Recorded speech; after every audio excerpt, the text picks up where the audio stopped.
We actually have Suships for you today. We have the exceed power of a couple of our old friends, including Utopia, and well, some other interesting little concoctions for you. Make sure you guys smash the crap out of that subscribe button so you guys don't miss out on more awesome content. What in the world is this first pile here? Well, this is rank 4 turbo with a splash of Mathmech in here. Now, we've kind of seen this package kind of show up every once in a while. Actually, every once in a great moon do you see somebody, splashing this. We've seen, some TCG builds out here that like to play the little Mathmech stuff and feel a little bit crazy about the little extension plays that they can. I mean, this is what, like literally a 5-card package. The 1 circular, the 1 dimeter, the 1 nabla, your 1 equation, and your 1 superfactorial, just to make sure that you can slam Laplace and just kind of go along with your day. Also, I mean, this is entirely generic.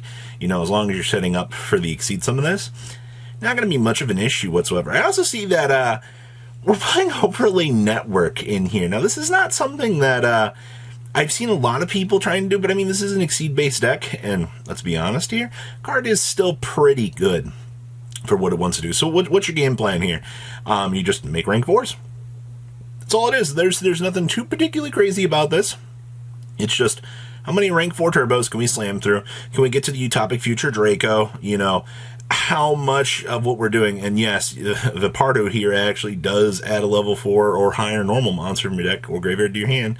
So you can actually recall back, your Sherry's here as well. I actually like this synergy. And then post side decking, you can actually side into something like Gallant Granite to go search for, your Nibiru. It depends on how you're going to play against things or what you think are going to be your biggest issues. Obviously post side decking here, but you have a lot of options ahead of you, at least in terms of what you can do with a deck like this. I actually wonder if somebody here in the TCG will want to pick this up and give this a shot. I mean, you also have room down here in your extra deck to adjust for some other options as need be. All right. Oh my gosh. This is a pile. So we have a Horus pile in here. This is just what, like Turbo Exceed Summon? Okay, let's dissect this. So we're playing the Horus package. Okay, that's going to be free rank 8s. That means that we're actually playing the Garunix in here. On Exceed Summon, destroy all their monsters on the field, detach one target, one small target on the field, destroy it. And this gains 500 attack of destroy, special summon a Fire King monster from your graveyard. We don't care about that. I think we just care about the on Exceed Summon pop and do our thing. Okay, well that's kind of cool. I also see that we're playing Barrage stuff in here, so we can Turbo Gas down here as well. And then Full Armored Exceed and the Armored Exceed. So we are doing the Armored Exceed plays as well as Stepping Stones, so we can kind of do our thing here. This is a very interesting pile, because this is a lot of engines that you honestly wouldn't consider bringing together and actually having these work out for you, basically under the umbrella of an exceed-based strategy. And I think that's honestly something that maybe people should consider. We're a very long way away from having Armored Exceed itself here, and hopefully we do get this sooner than later, because I do think that this card does a lot for this particular archetype, or at least, for the things that slapping how many Zodiac monsters down, making Giga materials, and just rolling through the opponent. And also, this little Menkanko package to actually do some bouncing and specialing to put an additional monster on the field. Okay, this is interesting. I also like the little Splash Shrog that we have down here as well. Yeah, this is definitely unique. I'm looking at this and let's see some test hands. All right, well, that's actually absurd. Okay, well, Ohime, did your servant. All right, this is actually pretty insane what you can do with this. Okay, what else we got back here? How long has it been since we've seen somebody out here trying a Utopia deck? Because as far as I've been concerned, people just punted the Utopia stuff into a dumpster because it just auto loses to the giant space rock. Now, let me clarify here. I understand that you do lose to Nibiru, but that doesn't mean that people, should be, getting rid of this. The problem is you have to play dead cards in your deck, something like this. And as you can see, they upped the brick count to 2 for this. Not only because, you know, you're going to need 1 basically to rank up and do whatever, but you're also going to need to be able to have a secondary copy in case something goes wrong with the first end board. That's one of the biggest things that this deck had an issue with, was if its board gets broken, it's just like game over, man. Like, what am I supposed to do at this point? And I mean, I hate to say this, but that's just how fragile this strategy was. I love this deck. I think that all the combo lines and everything that you can do are fantastic. All right, it was definitely one of the coolest, unique ideas for its time. It fell a little bit short to the desired results. But hey, you know what? Big boss monsters are always going to be kind of cool in my personal opinion. So I like this. I'm glad to see somebody came up with something. All right. Oh my gosh, this is stun control. Oh my, we're playing the Tyrant's Tirade. You know, this should have been reserved strictly for Runic players because, you know, the Tributing 2 monsters, effects of effect monsters that activate in the hand or in the graveyard cannot be activated.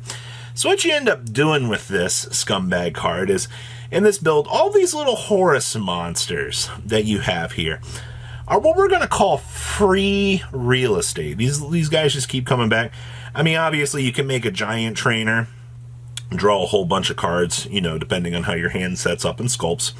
And then you just kind of roll with, typically, we're not even, okay, we are playing the Blessing here. So yeah, you'll typically make the big guy depending on how your hand is, end on Hoppy plus this.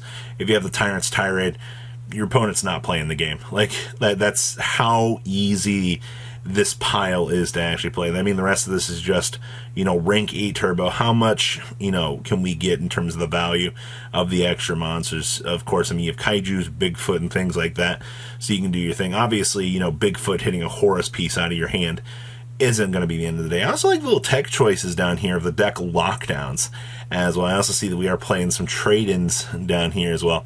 Yeah, this deck is actually disgusting when it wants to do its thing. And the fact that this is 4 times per turn, please ash this just once and find out what happens. All right. This is garbage. Icy Garbage Lord. Yes. So this... Hold on. We're playing Ultra Poly in here. Okay, so this is Earthbound Immortal garbage. Basically, your game plan, I believe, is you're doing harmonic synchro fusion plays. And you're trying to end on Earthbound Immortal pieces with the big guys here. Interesting. Now, is this going to be some consistent pile that's going to get you massive results? Not by looking at this.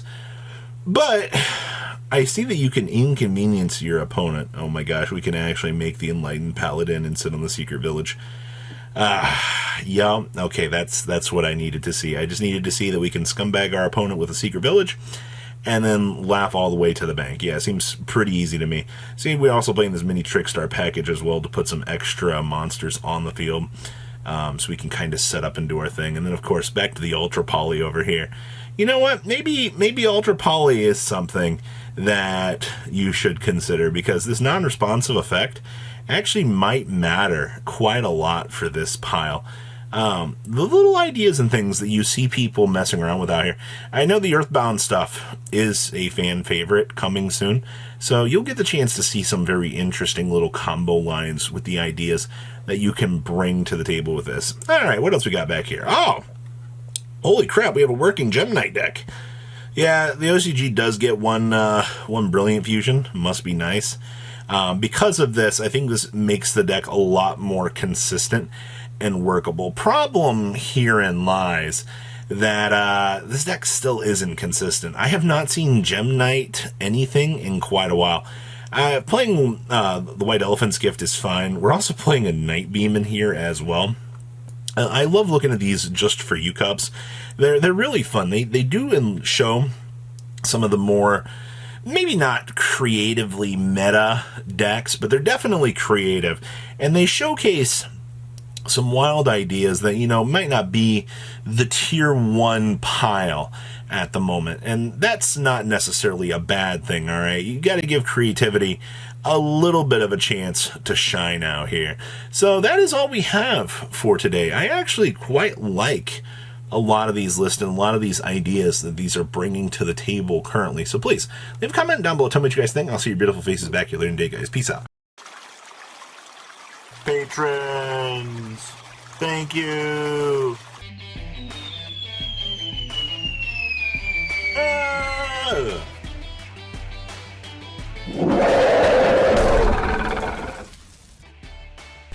Thank you so much for watching. Check out these other videos.